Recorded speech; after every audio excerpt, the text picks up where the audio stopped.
Gaueko 9:01, 22:08 irabazi dio Unai Lasok Iker Larrazabali Tolosako Beotibar pilotalekuan jokatutako buruz-buruko txapelketa nagusiko 3. eta 4. postuko norgehiagoka.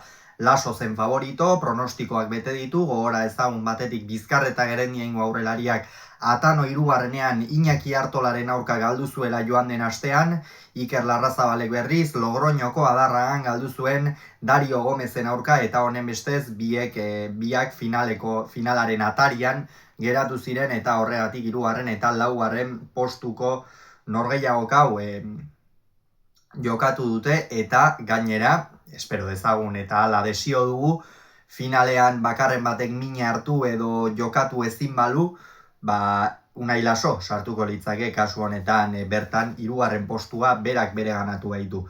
Hasieratik jaun eta jabe izan da Unai Laso, gaurkoan ez batentzat eta ez bestearentzat etzen bat ere presio handiko norgehiagoka, orea gehiago zegoen jokoan zerbait baino, eta hasieratik Unai Laso Iker Larrazabali nola jokatu ongi zekiela kantxaratu da, hasieran tantoak egin dizkio motzean, Larrazabal batez ere hasiera horretan erasora ezin pasaz ikusi dugu, eta horren ondorioz 12 eta 4 aurreratu da Bizkarreta Gerendiaingo aurrelaria, abantaila ederra hartu du eta mota guztietako tantoak egin ditu. Egia da, Iker Larrazabalek egin dituen tantoak ere tanto landuak izan direla, pare bat pilota buruz gain pasa dizkio, motzean ere tantore bat egin dio, baina oroar Unai Laso bai hankaz, bai freskuraz, bai tantoa bukatzerako garaian askoz ere hobeto ikusi dugu, nagusi izan da, eta horregatik bigarren zatian ere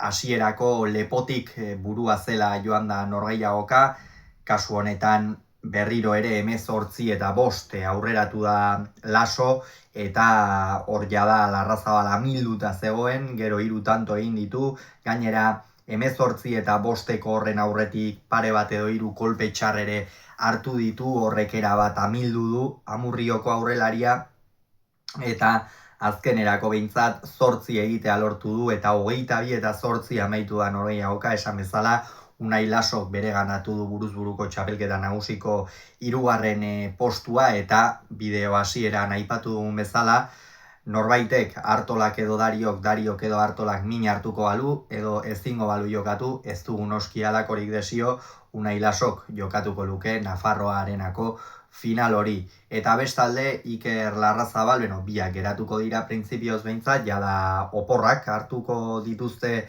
datorren astetik aurrera, pare bat astez oporretan izango dira pilotariak, Larrazabal eta Laso barne, eta ea oporraldi horren ostean lauterdiko San Fermin torneoari nola ekiten dioten, biak ala biak bertan izango dira, joan den urtean Lasok oker ezpanago ez zuen jokatzerik izan torneoa, eta aurten noski ilusioz ekingo dio torneo horri, batez ere bere lurreko Nafarroako torneoa baita.